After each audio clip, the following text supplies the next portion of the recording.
Hola amigos de la CMC, Confederación Mundial de Coaches. Para mí es un placer y un privilegio poder haber terminado con éxito estas 12 competencias y estar próximo a certificarme como coach ontológico profesional. Envío un saludo muy especial y de agradecimiento a cada uno de mis maestros durante todo este proceso. Y quiero nombrarlos a todos: Gabriel Marcel, Annalise Díaz, Mónico Carvajal, Leonardo Cositorto, Enrique Fabián Zorrilla, Darío Hook, Aldana Serguís, Mario Ochoa Berroa, Silvia Fermani, Rubén Fernando Jara, Fabián Sorrentino, Juan Camilo Romero, Héctor Santamaría, Miguel Echegaray, L. Macías, Camilo Andrés Fonseca. Y bueno, dos personas influenciaron para que yo entrara a hacer esta espectacular preparación: Didier Carrillo y Luz Rodas. De verdad que de los estudios que yo he hecho en coaching no han sido muy profundos, pero quedé maravillado con la calidad del material, la calidad de los profesores, pero sobre todo esa parte humana, ese afán de comunicar desde el ser para transformarnos. Así que he preparado esta clase que se llama El arte y el poder de la escucha. ¿Y saben por qué la escogí? Porque los que queremos hablar en público pensamos que, o por lo menos en mi caso, yo pensaba que la parte más poderosa era comunicar, aprender a hablar. Y sin embargo, en este estudio, en este coaching ontológico que he hecho, me he dado cuenta de algo que me sorprendió muchísimo. Es el escuchar lo que valida el habla. Y claro, es lógico, porque si no hay alguien que escuche, nosotros estaríamos hablando en el vacío. Es lo que el otro mueva, lo que movamos al otro a hacer, lo que el otro interprete, las acciones que el otro emprenda a partir de lo que estamos comunicando, lo que realmente va a validar ese habla, si somos o no efectivos. El otro escucha y a través de esa escucha va a actuar. Así que de verdad que me sorprendió muchísimo y no se imaginan ustedes todo lo que ha mejorado mi capacidad de comunicar desde que aprendí a escuchar. Así que estamos hablando que lo que valida el hablar es el escuchar. ¿Pero qué es escuchar? Escuchar es oír más interpretar. ¿Qué significa esto?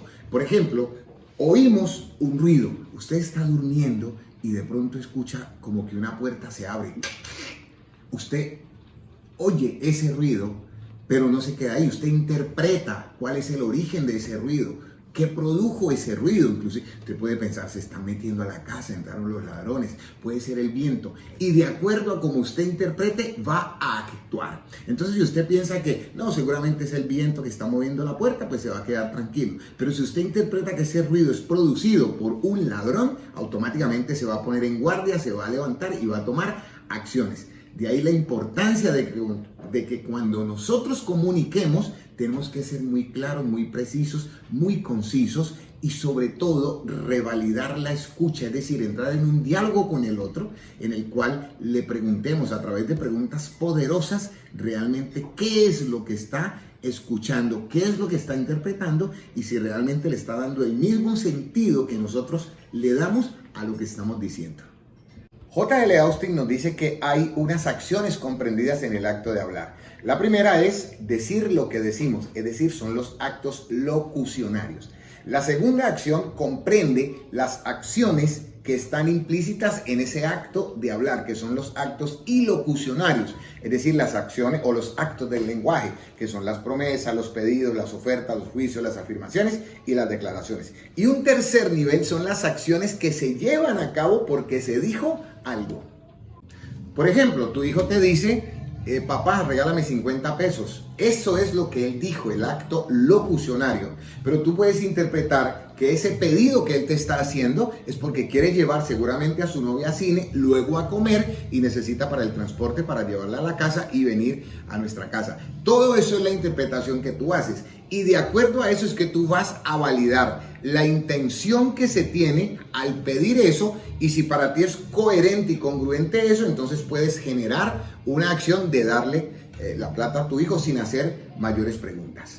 Hay una cuestión muy poderosa cuando escuchamos y es esa capacidad de hacer una distinción de que lo que el otro está diciendo hace que se haga cargo de alguna inquietud. Cuando nosotros tenemos la habilidad de detectar de qué inquietud se está haciendo cargo la persona que habla, eso nos mueve a hacer una acción para satisfacer esa inquietud. Hay un aforismo que me gusta mucho y es que entre menos reclamos haga un cliente, estamos dando un mejor servicio al cliente. Se ha pensado que el mejor servicio al cliente es el que se da después de solucionar un problema. Pero si nosotros nos hiciéramos cargo de las inquietudes de los clientes, es decir, las intenciones que los mueven a hacer las cosas, nosotros podríamos anticiparnos y satisfacerlos de una mejor manera. Por eso, el mejor servicio al cliente es aquel que genera menos problemas o menos inquietudes en los clientes. Cuando nosotros escuchamos, no somos receptores pasivos de información. Nosotros cuando escuchamos somos unos creadores de historia. Tenemos que estar muy pendientes del contexto en el que sucede la escucha, porque eso nos va a llevar a nosotros a impactar de una mejor manera a nuestros escuchas. Recuerden algo, la gente que está escuchando lo hace porque es posible que con eso que usted dice o que yo digo, podemos cambiar el futuro. Recuerden, el lenguaje es generador. Así que el otro que escucha está creando una serie de historias a partir de eso que escucha que lo van a afectar a él directamente.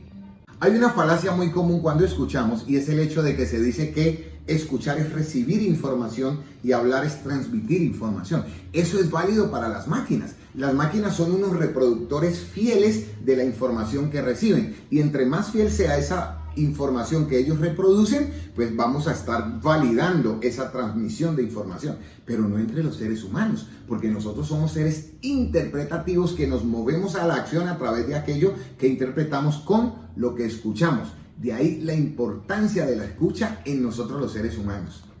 Vamos a hablar de las 3 competencias del escuchar, que son las acciones, las inquietudes y el ámbito de lo posible. Hacernos cargo de las inquietudes del otro. ¿Qué significa eso? Que leemos a través de la escucha realmente qué es lo que el otro quiere solucionar.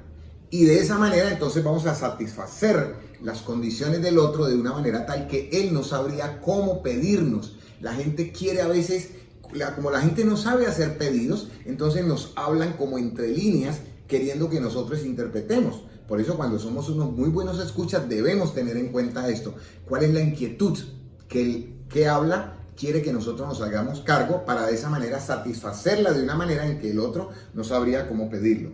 Cuando alguien dice algo, nuevas posibilidades ejercen y viejas posibilidades dejan de existir. ¿Qué significa esto?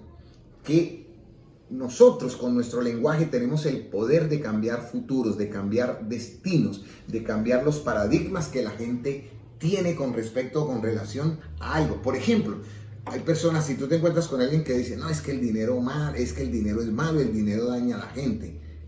Pero si nosotros le cambiamos esa manera en que está escuchando su mundo y le decimos, mira, no es que el dinero sea malo o cambie las personas. El dinero hace realzar lo que realmente la gente es. No es que el dinero lo dañe. El dinero hace salir a flote lo que tú realmente eres. Además, mira todas las ventajas que tiene tener mucho dinero. Puedes ayudar a obras de caridad. Mejoras la vida de calidad de la gente con la que tú te relacionas. Y además te puedes dar la vida que tú te mereces y la que tú sueñas. ¿Ves? Cambiamos la forma en que el otro está viendo el dinero y eso abre nuevas posibilidades. ¿Desde qué posición estamos escuchando nosotros? ¿Desde una posición de apertura? Es decir, desde una posición en la cual tú y yo estamos abiertos a escuchar lo que el otro nos quiere decir, sin emitir juicios, sin interpretaciones. ¿Estamos dispuestos a dejarnos transformar por lo que el otro dice? ¿Estoy dispuesto a abrir mi corazón y mi alma para hacer una sinergia con el yo del otro y a partir de ahí crear un mundo distinto, crear condiciones diferentes, cambiar contextos? ¿Desde qué posición estamos escuchando? ¿Desde esa apertura o tal vez desde una postura totalmente cerrada, donde voy a la escucha con posiciones ya tomadas? O sea, independiente de lo que el otro me diga, yo ya tomé mi decisión. No estoy dispuesto a escuchar porque estoy totalmente cerrado desde el ego, desde la arrogancia, desde la superioridad, desde usted no sabe quién soy yo, desde el, pero usted qué me puede enseñar. pero esta persona, ¿qué me puede decir si no tiene experiencia? Pero es un niño, pero es un anciano, pero es que no tiene educación, pero es que no tiene dinero, pero es que no tiene posición. Entonces lo validamos no desde el ser que es, sino desde lo material, desde la posición que pueda tener, desde los bienes que pueda tener, y entonces ahí sí me abro a escucharlo. De lo contrario me cierro, lo minimizo y me estoy perdiendo quizás una oportunidad de aprender de esa persona. Hay posturas que benefician y que afectan la escucha. Quiero que esta palabra la grabemos todos en nuestro corazón. El escuchar está basado en la misma ética que nos constituye como humanos, el respeto. El escuchar está basado en la misma ética que nos constituye como humanos, el respeto. Una actitud que beneficia la escucha es el aceptar que estamos frente a un otro diferente y legítimo, distinto de mi ser. Por lo tanto, él tiene derecho a pensar y hablar de una manera diferente de la mía, y eso me obliga a mí a validarlo desde el respeto. Ese otro diferente tiene derecho a tomar decisiones diferentes de las mías, así yo no las comparta.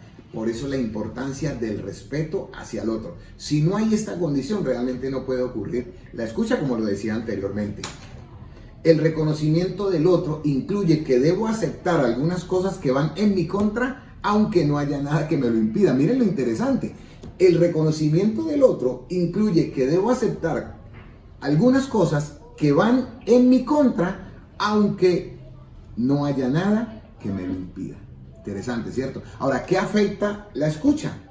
Poner en duda la legitimidad del otro. Lo que le venía diciendo. El otro para mí no es legítimo en razón de su posición económica. Es que es un pobre. En razón de su condición intelectual, pero es que es una persona que ni siquiera terminó la secundaria. En razón de su posición, no, pero es que mira, es que es el mensajero, es la señora del aseo, es que es un reciclador. Ojo, poner en duda la legitimidad del otro. Cuando nos ponemos o nos sentimos superiores al otro en razón de mi raza, en razón de mi posición económica, en razón de mi nacionalidad, por ejemplo. Entonces, latinoamericanos en Europa, hubo una época donde les decían sudacas.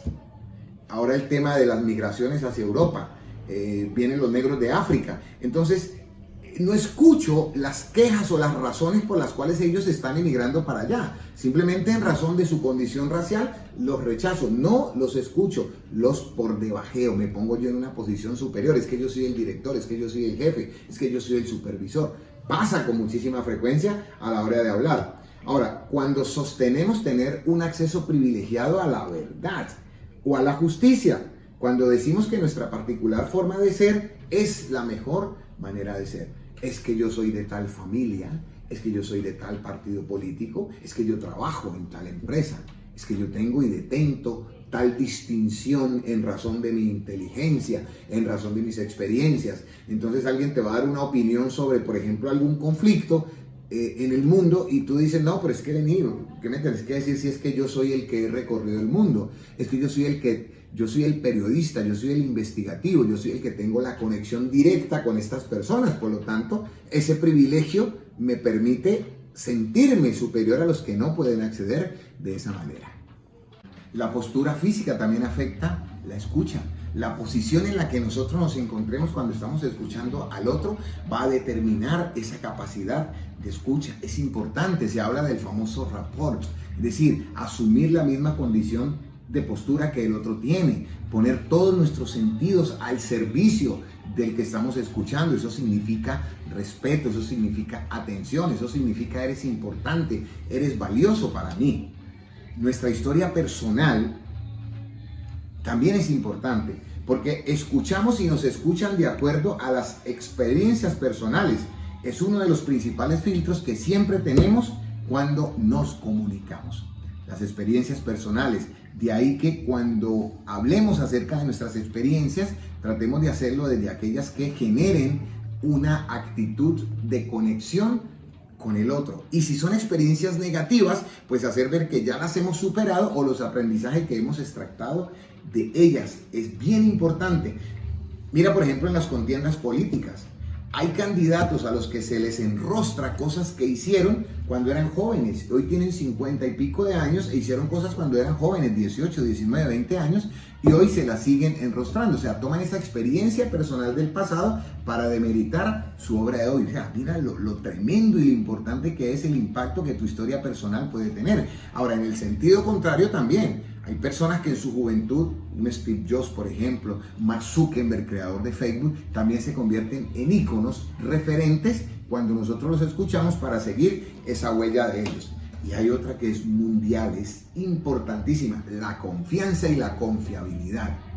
¿Qué tanto confían en ti las personas a las cuales les están hablando? ¿Qué tanto confían en mí la gente a la cual yo le estoy hablando? Porque de esa confianza va a depender que lo que tú digas ponga en movimiento a los demás. Importante a tener en cuenta, escuchamos desde nuestras distinciones, desde nuestros discursos históricos, desde nuestros contextos sociales, nuestra edad, nuestro sexo, nuestro color, nuestra posición ideológica. Todo eso entra a hacer ruido en la escucha. Imagínate tú, por ejemplo, un alemán hablándole a un judío, por ejemplo, automáticamente el judío se va a cerrar. Miremoslo en las religiones. Un musulmán hablando con un cristiano. Es más, dentro del mismo cristianismo, cristianos protestantes versus cristianos católicos. Eso es lo que se llama una brecha conversacional. Unas distinciones que nos hacen distintos y no permiten que la escucha sea una sinergia que me permita alimentar al otro y alimentarme del otro. Por eso la importancia de conocer cuáles son esas distinciones que el otro tiene para yo poder conectarme de una manera empática con la posición de esa persona. Porque un ser humano no solamente es un individuo que se hace solo, no, el ser humano es algo que se construye a través del lenguaje, pero ese lenguaje es la construcción de esas experiencias que yo le acabo de nombrar. Así que ya para finalizar esta clase, les voy a dejar una recomendación y se las dejo porque yo la he aplicado en mi vida y no se imaginan lo extraordinario que me ha servido. Verificar mi propia escucha. ¿Qué escucho? ¿Cómo escucho? Verificar el observador que estoy siendo mientras escucho. ¿Qué puedo hacer para escuchar mejor? Y recuerda esto, la forma de escuchar determina la relación que tengo conmigo mismo y con los demás. La forma en que yo escucho va a determinar la relación que tengo con mí mismo y con los demás. El escuchar es lo que valida el habla. No hablamos en el vacío. Si cuando tú hablas no abres posibilidades, no generas un mejor futuro, no creas una sinergia, no creas una empatía, no se genera un nuevo contexto y un nuevo mundo, tenemos que empezar a revisar la manera como estamos escuchando. Feliz día para todos. Yo soy Jorge Nagles, a su servicio.